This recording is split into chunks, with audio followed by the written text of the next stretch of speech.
Hello and welcome. This is rooflemonger, my friends. Wow. PlayStation State of Play over-delivered. So, Marvel Tokon, that's sort of the one, channel, fighting games, sure, right? Definitely a big one. You might notice Magneto on the screen. Sort of a famous fighting game character. And yeah, I can say fighting game character. He's a comic character, sure, but he's as famous as being a fighting game character. But then, we also got Green Goblin. And we also have Carnage, who was hinted at. And of course, we're going to break everything down here. Just really great showing all around. A lot of people very happy. Something for everyone in this trailer. And something for everyone in the show in general. Like, new Ace Combat. Oh, this looks so good. I'm a lifelong Ace Combat fan, just FYI. The Tomb Raider 1 remake looks amazing. I'm super excited for that. I love Tomb Raider, and we're overdue for a new Tomb Raider game at that. Dynasty Warriors 3 remade with tons of new content from like Dynasty Warriors Origin, new levels, new stuff. My beloved Nan Man and Zurong ride again. Yes, please. Thank you very much. Until Dawn 2, new God of War. It's just great show all around. But we are here for Marvel Tokon, so let's do the thing we do. Let's rewind and let's break down the trailer. So we start the trailer off with more story stuff. We have the promoter, and she's promoting the Elders of the Universe, which is the group the Champion belongs to. So the Champion's barely in anything to begin with. These guys are even less in anything. They're a very, very minor faction in Marvel Comics. But yeah, so the Champion, who we now know officially, even though we've known all along, is the big boss. He is sporting an all-new, fresh look. Promoter looks really cool. Man, they should make Promoter a playable character. She looks so cool in this game, honestly. And Champion ain't looking half bad himself. Will Arxis make a playable boss character? They said 20 at launch, but maybe they could be lying. Maybe you can unlock the boss. That'd be pretty cool. But I guess we don't know, and honestly, I wouldn't exactly bet on it. But these models are just so nice. I would like to see them in action as playable characters. But yeah, so, hey, Doctor Doom, we knew this is the Doctor Doom team, the villain team, and it has a very specific title of the Knights of Doom. Very much putting Doom front and center, which is the only way he would ever allow it. Doom plays second fiddle to nobody. But literally everyone on his team seems like a hard fight. Like, Magneto would fight for leadership. Norman is just sort of crazy. And Carnage is a wild dog. Like, how do you structure him that he would actually want to work on a team to begin with? Unless it was like a big incentive. I don't know. But let's get to Magneto. So big one out of the gate is you can toss a dump truck on your head, right? So that's pretty cool. Now, a lot of characters in games, I often describe them, if they're like heavy zoners or controlling the screen, that they put a lot of garbage on the screen. I use that like, as a loving term, but with Magneto, it's actually quite literal, it would appear. So Magnus in this game looks a bit more like the zoner he traditionally is in comics and the animated shows versus the rushdown / mix-up crazy guy that he is in like Marvel vs. Capcom. But yeah, so you're just throwing a lot of metal on the screen, but you can see here there's some other stuff going on. So the initial projectile, if you will, hits the opponent. But then the metal reforms as another piece of metal mid-screen, and that brings the enemy in, magnetism, hey, figure that one out, right? And it brings you into this giant hunk of metal he has hanging above him that he's summoning, and it crashes that on top of your head. So initial thought is like trap zoner sort of archetype. And after the big metal dump, he gets combos. So now this goes by really quick, but I want to pay attention to it. So after that initial hit from the metal overhead thing, we get a hit, and we get Doom Assist for the beam, and we get recombo. But notice above Magnus's head that the attack from his strike like forms debris that has a little bit of an aura around it that persists on the stage. So again, when I said like trap zoner, right? He can do moves that leaves things as obstacles or something to be exploited later on in the match. Don't have all the details yet, but this looks clear as day to me. That some way, somehow, you're going to get to use this later on. And after the launcher, we transition to this, which looks like it might be like a hit grab. So he hits you with a big magnetic wall, and then impales you with a bunch of metal debris, and then he almost does like an 8-way air dash downwards, although I think it's part of the same animation. And then from that, after you're already getting skewered down to the ground, one more big dunk of metal trash onto your head. And then we do a jump cut to what I'm assuming is his 100-meter super. And Marvel 3 fans, ha ha ha ha, you are defeated. Gravity screen. You are defeated. Level maximum. More than a cosmetic similarity, in my opinion. Also, the beginning looks like it might be a command grab, or at least a hit grab. Don't know for sure, but just given how it starts, he's definitely reaching his hand out at the very beginning. We don't have many grab characters, and you know, Arc System Works has a history of magnetic grapplers, just putting it out there. So I guess we'll see. But yeah, moving on to Green Goblin. I think a lot of people are going to be very happy with this. Norman, very popular in the movies and in the comics, but he never gets his due in the video games. And now he's going to get some big stuff because he looks kind of crazy. So out of the gate, he looks like a stance character. So not a hard stance character where each stance is like a different character, but like say like Valkenhayn in BlazBlue. Because he has a moveset without the glider and a moveset with the glider. And with the glider, it looks like his mobility and aerial options are certainly quite a bit better than most of the rest of the cast. Like juggling you upwards, keeping you airborne with projectile tosses, and then keep comboing upwards with more glider attacks. That is some pretty sassy stuff. Also, this is the nighttime version of the New York stage, and there is quite a few differences. Not the least of which is She-Hulk and Mary Jane Watson are to the right here, and it would appear to be Kingpin's limousine to the left. So for She-Hulk fans, maybe wait for DLC, because if she's in the background, I don't think she's on no Ghost Rider team. And for myself, I remember when I did like a wish list, I had two characters in mind specifically. I wanted Kingpin and Green Goblin, and I sort of got 1.5 of those. So looks like we got some zoning and glider mode. So we have like a finger laser, which might be short range, but we have the glider shooting out a rocket. And the thing is, it automatically course corrects to where Peter is in the air, making me have to assume this is like a homing rocket and it will always try its best to track the enemy.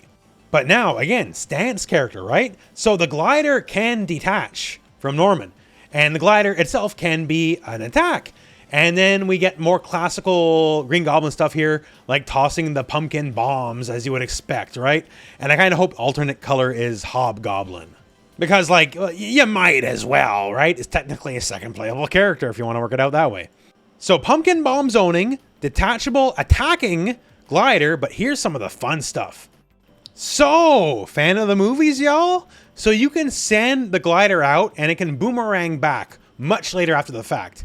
And just for pure screen control, worth its weight in gold.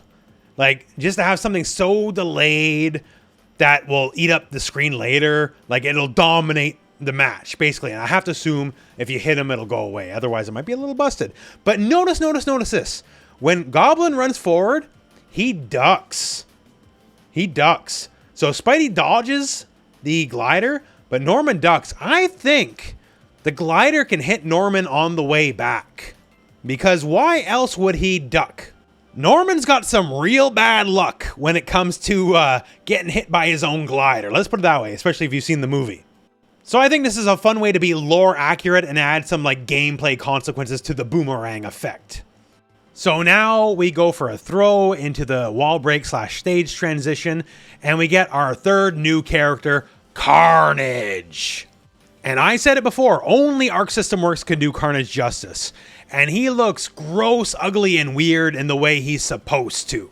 So out of the gate, in case it was anyway unclear, Carnage got the range, y'all. He's not playing around. He gets a lot weirder with his attacks than, say, Venom does. Also, Green Goblin assist just... I played too much Injustice in my life. My first actual thought was, oh, it's Batman trait.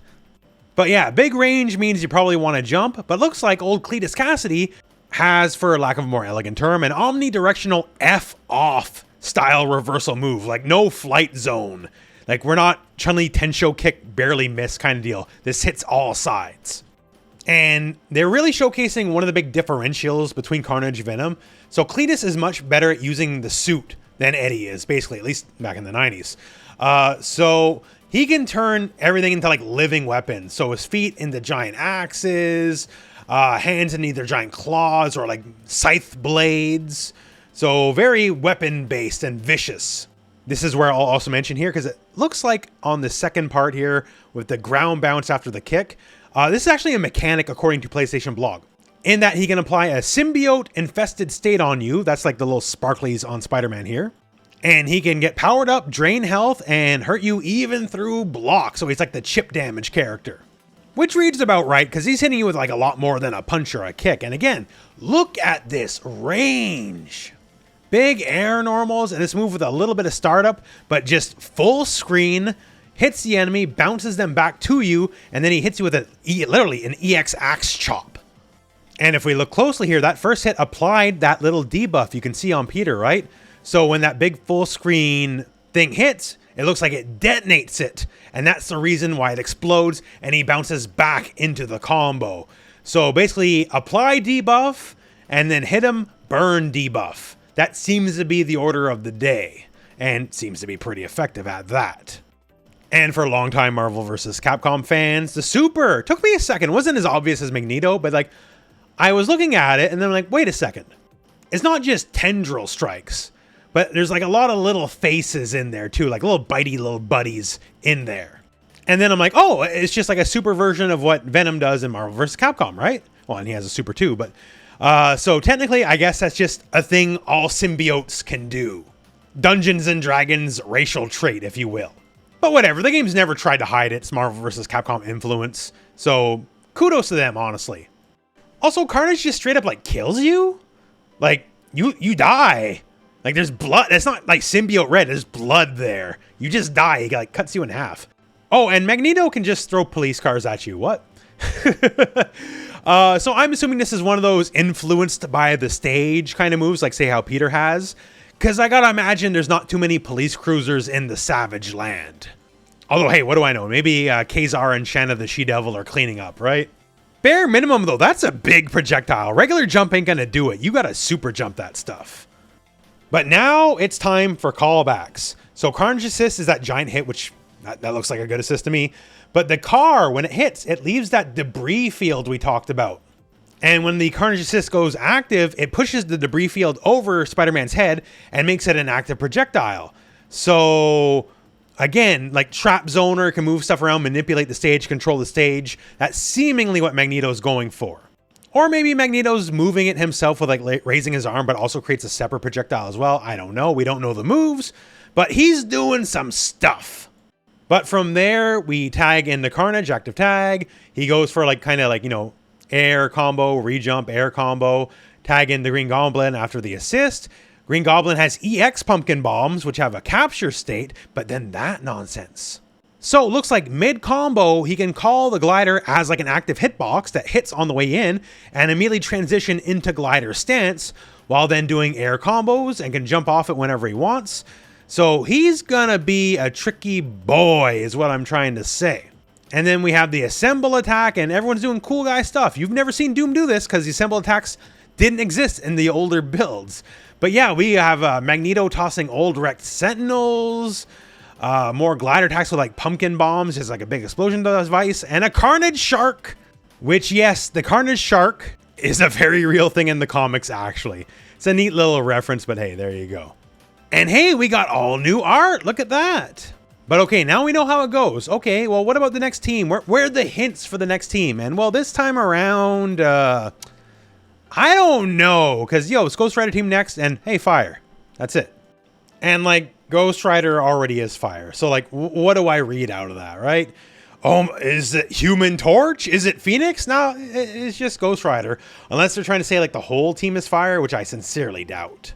But as it stands, that's a hell of a trailer. There's something for everyone there. There's no one watching this that doesn't like at least someone of Magneto, Green Goblin, and Carnage. Magneto at least appears to be more traditional zoner with like screen control elements. We'll have to wait and see. We don't have the full move list. although he will be playable at this year's EVO in Vegas. So I will be on site, so I'll do my best to capture as much footage as I'm allowed to. Green Goblin, well, Norman's just tricky. Like the fact that he has stances like regular, glider, a lot of aerial movement and control while in the air.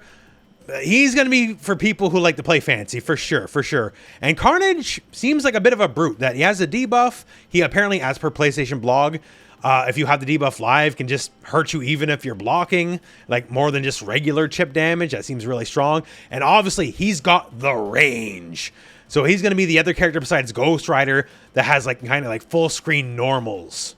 Or can just kind of reach out and grab you besides just traditional zoning, right? Like, it would appear that he's like the berserker character, if anyone is, because he can just do extra chip damage, and that means offense, offense, offense. But yeah, good stuff all around. Looking forward to all these characters to be real. And then there's only one team left, the Ghost Rider team. Who will they be? Who knows? As we've covered in older videos, there was a leak for Marvel Tokon that had Magneto, who was here, and Scarlet Witch.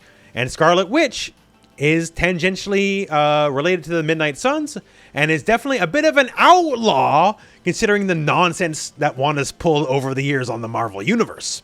So I guess we'll see, but Wanda now looking a bit more likely than others. But that said, my friends, that is it for the video. So thank you very much for watching. Hope this video has found you well, and when the time comes, go out and play some Marvel Tokon Fighting Souls.